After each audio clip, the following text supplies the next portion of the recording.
mohon MC dan juga pihak PDRM untuk menyiasat video yang jelas menunjukkan satu lagi fitnah jahat, dan kita minta bahawa pemilik akaun ini AI Vision ni dikenakan tindakan sewajarnya. Hari ini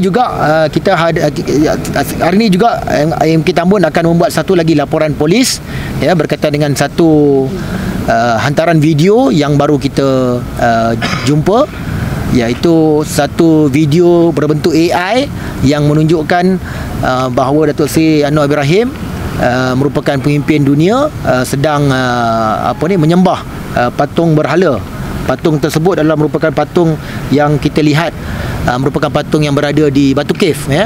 Jadi petang ni kita akan buat satu lagi laporan daripada AMK Tambun untuk mohon MC dan juga pihak PDRM untuk menyiasat video yang jelas menunjukkan satu lagi fitnah jahat, dan kita minta bahawa pemilik akaun ini AI Vision ni dikenakan tindakan sewajarnya oleh pihak polis Diraja Malaysia.